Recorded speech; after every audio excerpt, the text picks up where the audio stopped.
This computer. Hello and welcome, everyone. I am Griswold Gaius Grim of the First Large Migration Protocol, and this is the Diva of Thunder Bay. You like that? I don't know, Queen Diva. I don't know. You're the one that put it all together. You were the one that demonstrated to us all the power of the shadow matriarchy. Just one little question, and all of a sudden, there's a thing, and people are there. Welcome. Thank you. I feel very Mm. welcome. And I need to do the savings throws. You know how that works, yeah?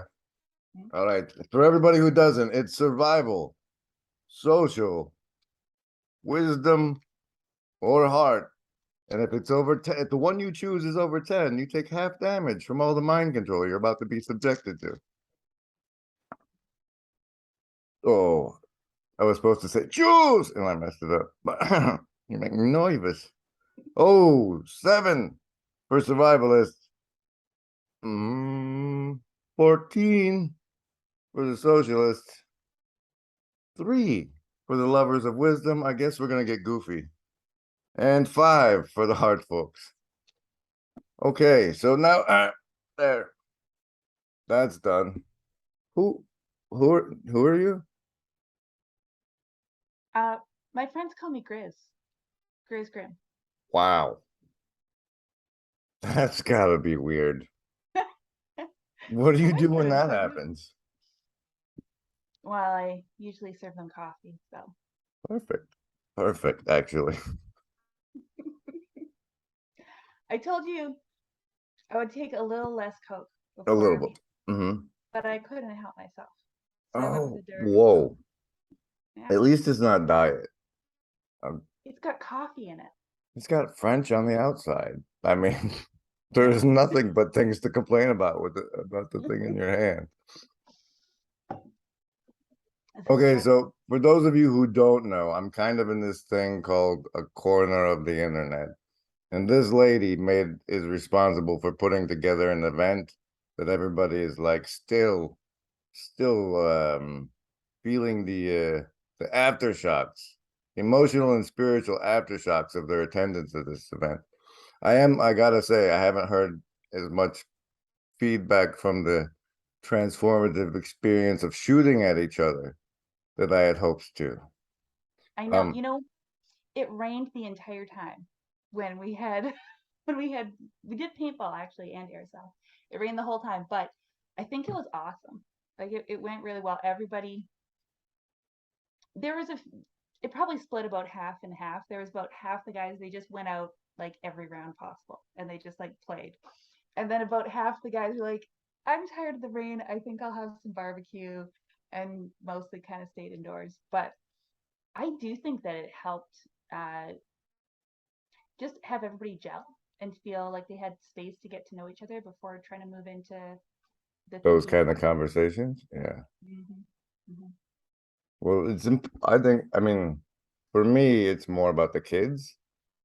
Um, but I think that the older people need to feel what it's like to be out there before they can understand why that might pull somebody out of a video game life. So, Mm-hmm. I mean, that's the thing I push. What is this? Okay, so pretend I'm not me, and Mm-hmm. we're just in some kind of coffee shop. What is the corner of the internet? Who is GrimGriz? What what what are you doing what with your evening? um, the corner of the internet. There's like a whole bunch of people online who have been watching their own lives and the world and going online and trying to find people who are seeing some of the same things they're seeing and kind of have congregated around each other and have made all their own little channels and have their own little conversations. But everybody's trying to like,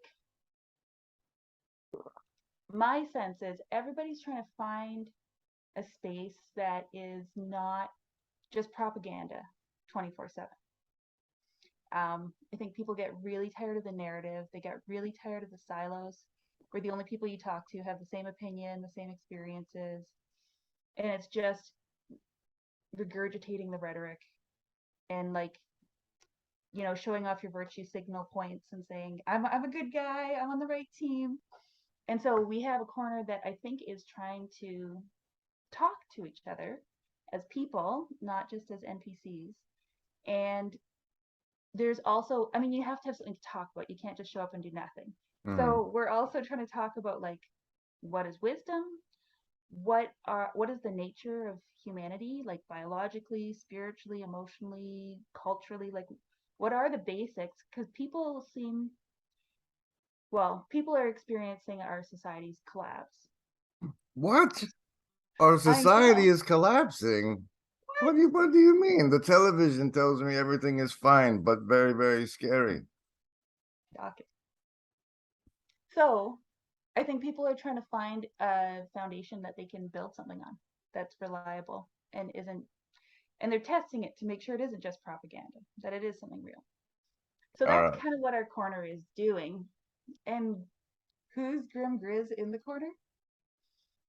Uh, Definitely more of like a prophetic edge role that likes to like throw out hot takes and see if they stick and lead the charge saying, hey, you don't have to be a fancy somebody with something magical to say. There's a role. You can participate. You don't have to just watch and consume. Like, all of your eyes and your voices are important, and you're a player on the board. You're not just sitting in your couch watching it go by.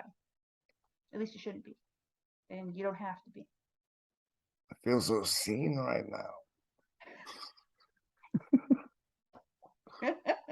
Oh, okay. I gotta relax for this to be sweet, sweet dialogos. How'd you get into this? Did your husband like, what the hell are you doing online? Do I need to call a therapist? No, it's just some pastor, I swear, honey. And no, how'd you get in? What happened to you? Why are you What in a happened to corner me? of the internet with a bunch of weird guys talking about weird things? Well, that probably started 4 years ago, and my husband was the gateway drug for sure that got me in, because he started listening. I think he started with Jonathan Peugeot. His videos kind of started popping up, so he watched some Jonathan, and I think he was watching it for like a month and a half before he even showed me. And then I kind of got mad at him and was like, "What? You've been holding out for this long? I can't believe it." And it was definitely like a revelation, because the way Jonathan phrases things, if you haven't come into that perspective before, it's so refreshing that it's like, yeah. So I really enjoyed Jonathan. And then I think the next big Let me one, stop you there for a second. yes, Was it something special? Was it like they got this on the internet? Was yes, there any of that feeling? yes, there very much was, because um honestly, I didn't do much on the internet before. Like, before I kind of got sucked into this corner. I didn't do Twitter. I didn't do Facebook. Like, I threw up about, some photos of my kids for my mom, but that was basically it.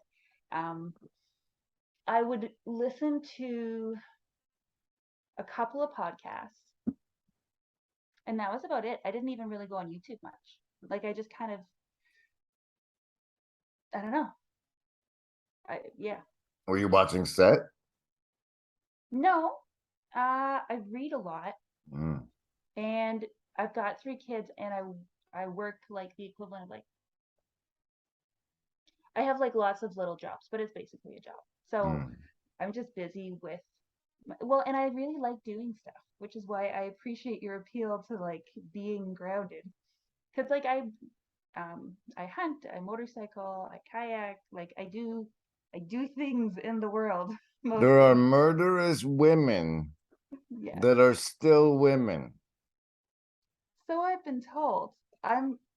It may not be the case. I may have deluded myself, but I'm pretty sure I'm a woman. I'm like 99% sure that And I'm a but woman. like this claim that you run around hunting and killing things. That's I mean, we're taking you at your word, You should. but this is a trustworthy corner, which is weird. It is a trustworthy corner, and I got my last deer in the heart, so I was very proud of that. That was a good shot. Mm. You got it. Is it? I don't know. Ever since Avatar, like the spirit of proper hunting is like that clip pops up, it's like, thanks for the gift of your life. We'll eat you the best we can. We'll eat you the best we can. Well, for me, knowing how a deer will die if you don't hunt it helps to not be so distressed about it. Because either wolves will tear it apart or it will like die of some horrible disease. Like it's not like a nice end for a Mm, deer. So, like a nice clean kill. That's not bad. That's not a bad way to go. wow. I just want to sit here. Hello. I see the assassins have failed. Where did this conversation go? Oh, into the heart of a nice kill and a nice death. How are you guys? Wow. So, you're you operate under a Christian cosmology. Mm-hmm. Yeah. So, are you just wait and see, or we're in the Book of Revelations, Christian? Oh, so I always hold things. I'd like to think I try to hold things in tension. Mhm. So on the one hand, I'm like, oh, we are definitely in the Book of Revelation. We are well in the Book of Revelations. We're like, I think there's so much stuff that's happened that people don't even know about that I'm like, we are so far gone. So there's that one tension. And then the other tension is, who knows? I have no idea. So you just like live your life and love the people around you and try to like be present where you are because what else are you going to do really? So it's like, yeah, I think that's probably where we're at. And Isn't the it? only thing, It's an honor and a privilege. Like if you want to, rather, if you're gonna look at like, oh my God, we're in the apocalypse, then be like, of all the human times you could have been a human, you mm-hmm. ended up in the apocalypse. Let's watch some Netflix. I mean, what are you gonna do with it? So Well, there's very good, much what are you going to do with it? Right? Like, but that's honestly one of the things you get to with your whole life in general. mm-hmm. Uh, Yeah. I don't know. I don't know. I like to think that I tell myself, okay, the the most convenient position to hold for me with regard to whether or not we're in the Book of Revelation is yes, and it's already after the rapture. Like, Yeah. we're the ones who didn't make it. Yeah. Now, how Right. are you gonna live? Because Mm-hmm. I don't know what is character.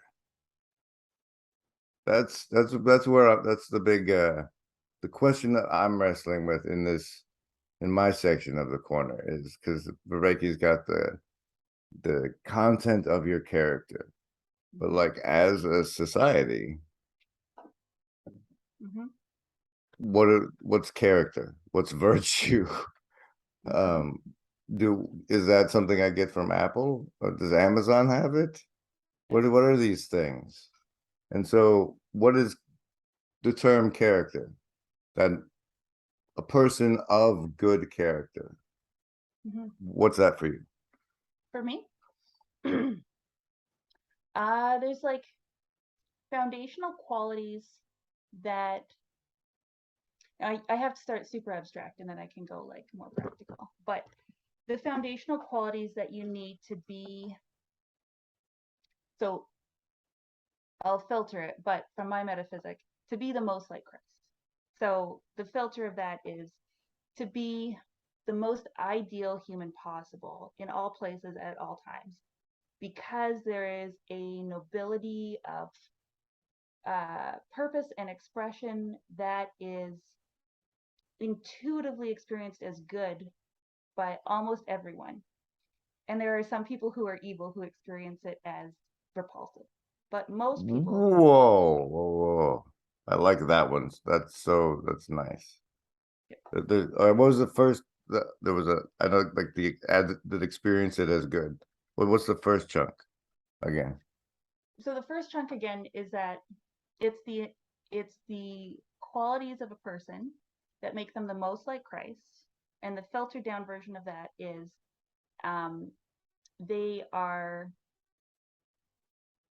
experienced as intuitively good for all people or the most people over the most amount of time. So it scales essentially. Like people 2000 years ago, 100 years in the future, everyone would be able to say, that's good. We want that person on our team. If I'm going to go to war, I want them with me. If I'm going to leave my kids with them, I want them to be like that. That's a good person. Okay, let's try to with this intuitively as good. Intuit is good. Let's just take that. I think for me, I just saw a skunk. And this it came around because there's a shed cat, and so every now and then there's something interesting eating the shed cat's food, and it was a skunk, and it was adorable. And what the hell is that? Why is this weird little creature's face when it looks up at me? Why? What is this? So for when you say Intuit as good, for me that's like Intuit as adorable, because I'm not making the conscious decision to adore the face of this thing. What do you have for intuiting as good? The first thing is what you said is so important. Like, it's the face. You don't really, if you try to do that calculation and you're not in the presence of that person, it's like so abstract that you're so easily propagandized. But you can tell when you're with somebody if they're a real person. Or if they're LARPing persona. the role, right? Yeah, it's not just the persona. It's not just the script they think they have to run. It's really them. So you know you're with something authentic. I don't love that. It's too buzzy of a word. At least it was 10 years ago. But they're not actively trying to trick you or themselves, right? They're actually engaging in what's in front of them. And there's so much about the face. So that's why I'm like, you saw the raccoon's face, and the face was adorable. Or the skunk, sorry. The skunk was adorable. You're like, oh. But there's so much that you read from the face of somebody. And like, this is good, but it would be way better if we were face to face. And there's so many things that you pick up on, which is again why local is good, and paintball is good, and like in-person active, because there's so, like, you are a full person. You're not just your thoughts, you're not just the things you feel, you're your body and yourself, and there's something that happens uniquely in the mind with a face that you just can't get from something else. And so I think that when you see someone's face, you can read a lot more out of them than any of us would like to admit. So how does that relate to the Intuit the good thing I was poking toward? Well, just because it connected with what you were saying about you could intuit that the skunk seemed adorable. Well, that felt like how do you describe intuition to somebody who, Yeah. But the way that it connects with intuiting the good is, I think that part of it is that it has to be it has to be embodied. You intuit the good with the person there. When you try to do it like with some person you've seen on TV somewhere, it's a lot harder to actually make that intuitive jump. Let's take what if resonance? What do you got? Like emotional resonance. Like I think so while it's completely fake and they're LARPing and we know they're LARPing, we suspend our disbelief and have emotional resonance with what we see as true, good, or beautiful in these fictions.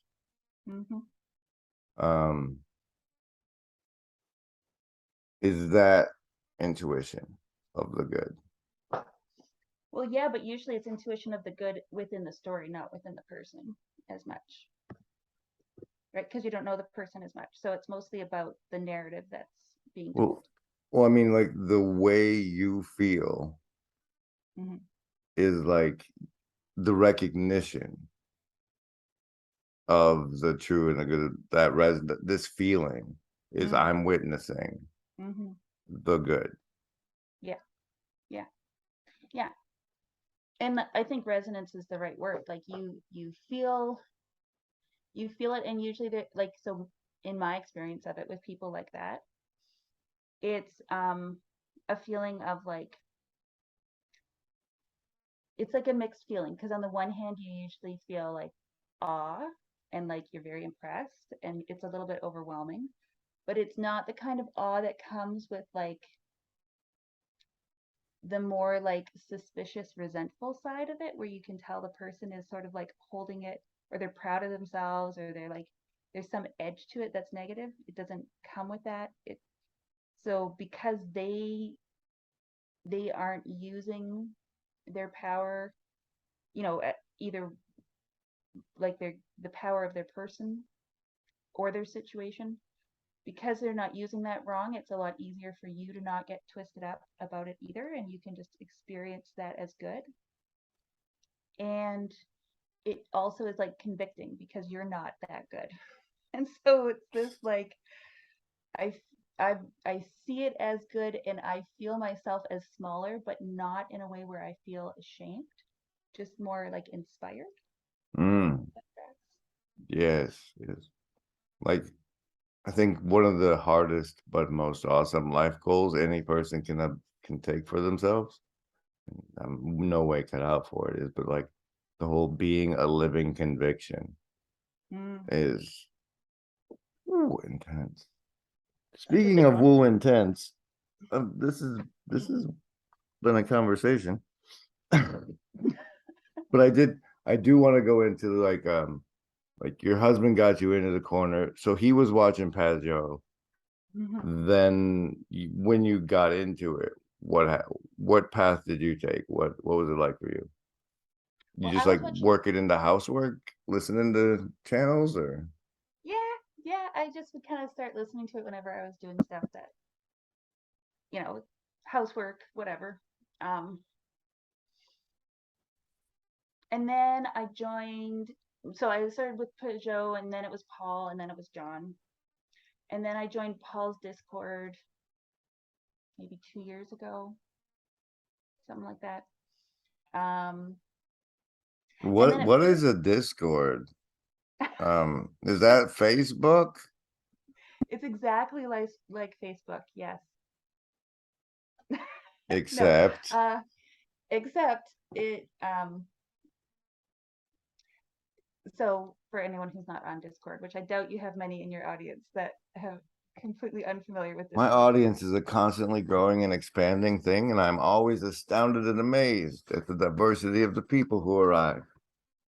Well, it is basically online chat rooms where you can also do video chatting like this, but you also have messages that can be up forever. Um, and Paul's Discord tends to be more active than other Discords, so there's always people around who want to have a text chat. There's meme channels you can drop in, and there's usually a couple people in voice chat, so you can just talk.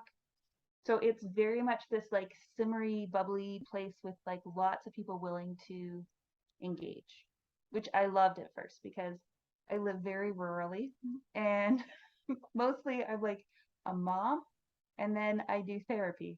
So I've got these two roles where I need to um they're not the best places to like try out new ideas. That's not really the role that I have in them. New ideas. Okay, so there's this lady I heard about. She's either parenting or therapist, and now she wants to try out new ideas. And apparently, there's this lion witch in the wardrobe situation that's a Discord link. And she crawls into this Discord world, and there's this whole realm of people to try things out on. Yes, Okay. And so which what is do you start wonderful. trying out? Um, I think what I jumped in with was my thoughts about spirits. Just because for a long time I had this like thought or intuition that it's like cities have their own spirits and spaces have their own spirits, but there definitely is not room for that in the theological tradition that I'm from. So it's like, well, there's no room for this, but it feels real. Like I feel this, and this is my experience. And so I wouldn't put it on the same level as a human spirit, but there's something here that's different in that you can tell the difference between places you go and the impact it has on your own spirit and then on the people who are there. Like there's this one place I always go to and it always feels so dark and heavy. And like everyone there is like depressed, like most of the time. And when you're like, maybe we could do something new, the answer you always get is like, I don't think anyone here would want to do something new. No one cares. No one would try. And it's just this like heavy, heavy. Anyway, so things like that where you're like, I'm really sure there is a spirit there. And then you like crack it open and then all these people jump in and they're like, yes, there is. I've felt that too. And then other people be like, no, that's just emanate like it's your internal experience and you're projecting into it. And but like all these voices, right? And so it was really fun. I'm like, this is what I wanted. I'm friends with Jan now through this corner, and he's currently complaining that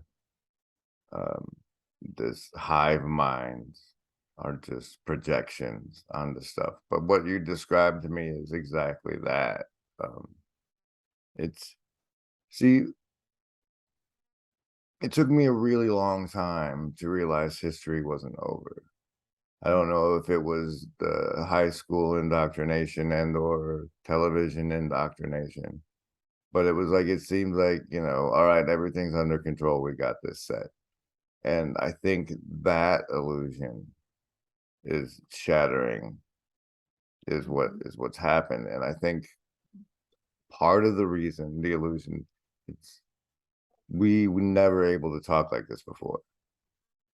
It's like everybody here knows that even the Ukrainian and Russian soldiers, like we live in the time where everybody on the planet realized that everybody else on the planet is mostly just a person trying to get by, and their governments are making them do some weird I mean, a year ago, I'm almost positive the Ukrainian soldiers and the Russian soldiers were probably playing Call of Duty together.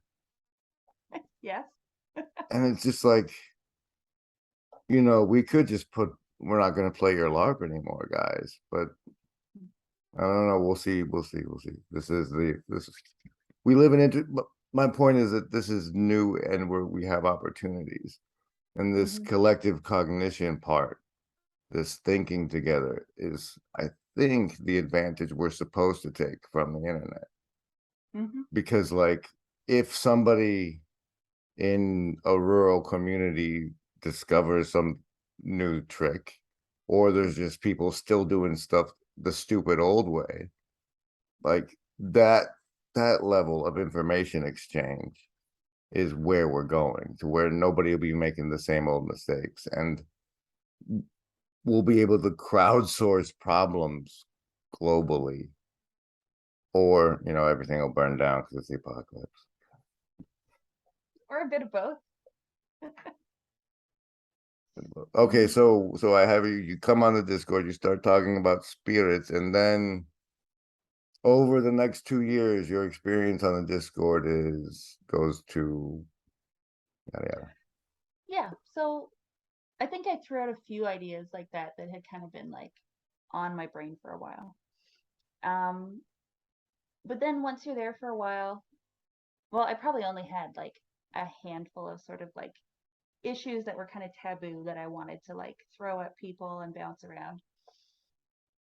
And then you start making friends, right? And then you're like, well, now I'm coming to Discord because I want to chat with people that I know. It's not, I kind of burned through my playlist of what I wanted to kind of wrestle with, and now I know people. And I like playing. Like I'm a fairly playful person, and I don't have a lot of dance partners where I live. So being able to do that online is like very valuable to me, and being able to keep the tone playful instead of, because play is super important because it opens up the possibility for something new. If you don't have play, then all you have is your old schemas that you just keep running through.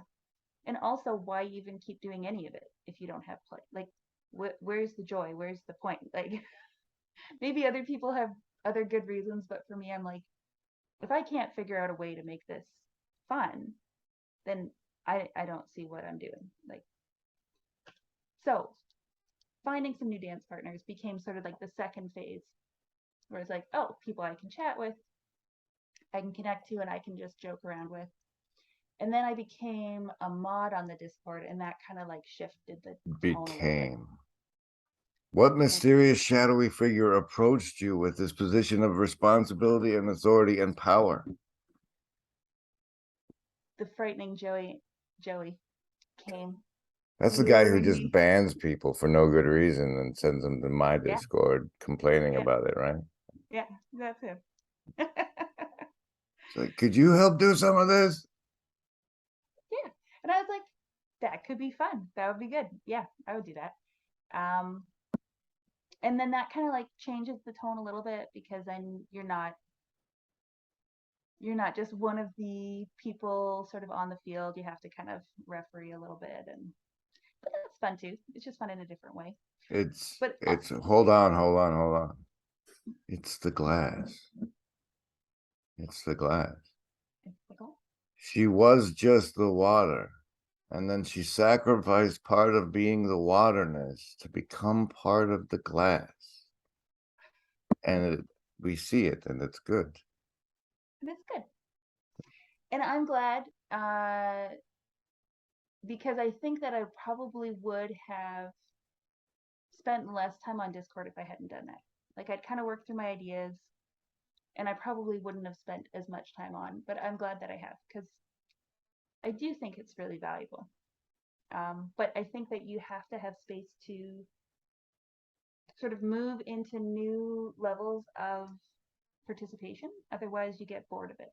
So I've started the monster party on Friday mornings. I don't know if I'm gonna be able to pull it off tomorrow, but that's my new experiment. I don't know if you've watched my nonsense enough to know what the Beholder project is. I do know what it is, but I haven't participated in it. Nobody. I mean, I get. It's like 2 or 3. It's always like if all these people had done it at the same time, it would be amazing. But it's like 1 or 2 will do it. One will do it. But it's like I think while we're trying to build stuff, and let's like as parts of the glass, it's like the further back in simple programming we can go, the more it'll be easy, the more successful the onboarding will be, because it'll be stuff people can pick up. Like for me, starting to view PBK as a homeroom, and like, people move on to their other classes after the first class of the day in the high school. And like the Beholder project is clip show and tell is probably how I should sell it. It's just, where is, like, after Thunder Bay, what's moderating the Discord? Like, what are some future plans? Are you now like the Thunder Bay event planner lady? Well, probably, because I feel like the conference went super well, and I loved it, and everything I hoped would happen happened, plus some. So I probably will do at least 1 or 2 more in Thunder Bay. But what's fun is that I've already talked to like 3 people who want to do the same thing where they are. And so I'm getting to talk to them and be like, hey, so these were the things that went well. This is what didn't go well. These were some challenges, blah, blah, blah. But my hope was not to like start the thing that would somehow monopolize everything and everybody would come to that thing. I would hope that there would be like 1,000 expressions of it, right? And it would be all over the place, and people would have their own local versions of it. I would say that people who not people who respect the spirit of play are often prototypists. Like, here's my trying the idea, guys. What do you got? And that seems like the vibe you feel with what you've done so far. Yeah, very much so. Yeah, and I hope that people don't do it just the way that I do it, that they can like take the information and then make their version of it, because I think as we can play with it more and explore what it could be more, it will become something much bigger, hopefully, than whatever we've already done. And I feel like, as you've said, like history isn't done. Like there's so much going on, and there are so many things that feel very mobile right now, that using the opportunities to try to use the current chaos that's sort of rushing at us, if we can use that to gather resources and ride the wave instead of just getting sucked under, that would be the best. And I think we won't do that if we don't try new ideas and try to not get caught up on having it like be perfect or be right, or but to just try a whole bunch of stuff and see what sticks and what helps, and mess around. Fire ants. The fire ants in the flood, they all hold hands and make a raft. And that, since there's a flood of information, I cling to that one. I like that. Well, where are we at? Post you, as honestly, what aside from like this dash little dash corner.com, I think, maybe net. Aside from that and all the hours of video footage, Thunder Bay and the Eastern European tour are pretty much like, what do you all have to show for these years of your life at this point? I mean, it's in Petcow and Mudhut, get the Joe book out or somewhere. Do we need to start product lines, or what do we need? Does this little corner need more to be able to show more for being this little corner since so much time has gone? I don't know if we need to like show something for our work, but I do think that there have been enough people that have sort of ridden the wave to the point where they need to have a new way to participate more. And so that could be product lines, but I would, so in my dreams, what I would like to see it be would be consistent local groups that do more than just talk. Like groups where people get together in the flesh and they do paintball for Jesus with the kids.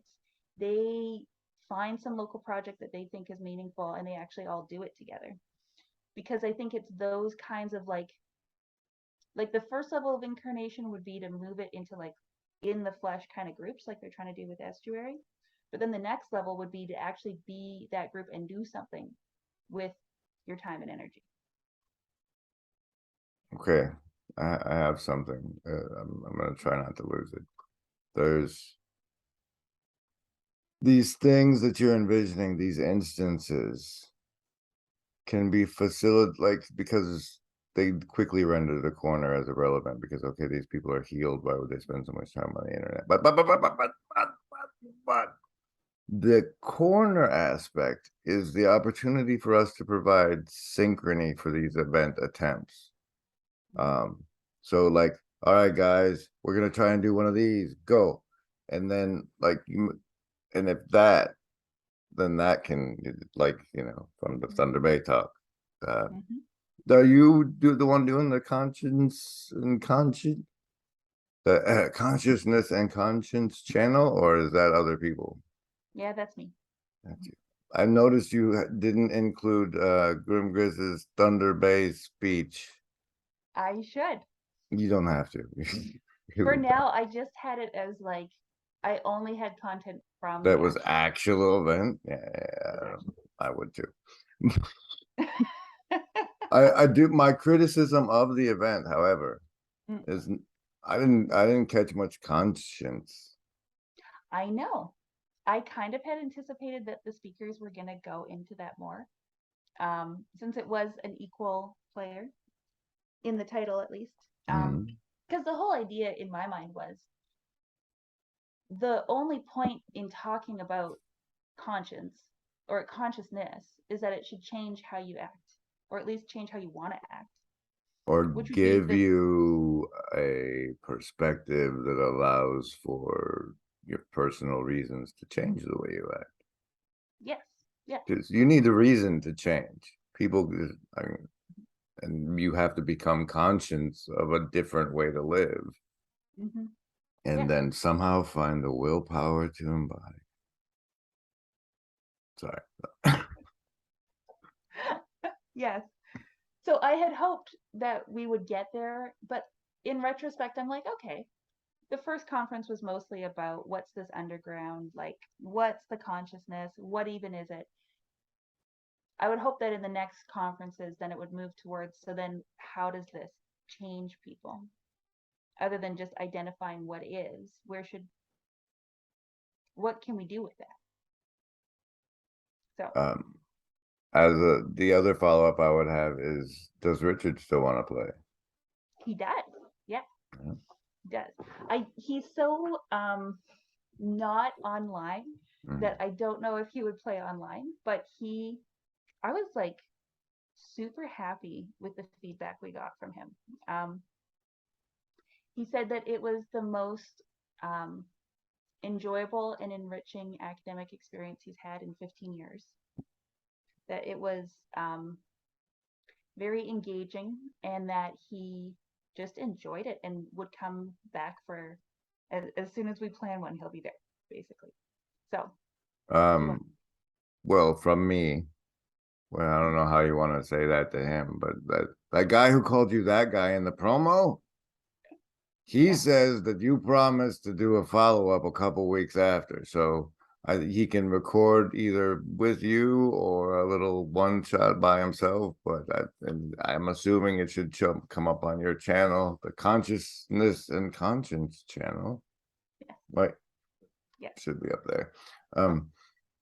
But yeah, I'd like to at least see the reflections he promised us in the, I could bring the clip up to show him where he said it if he needs me to.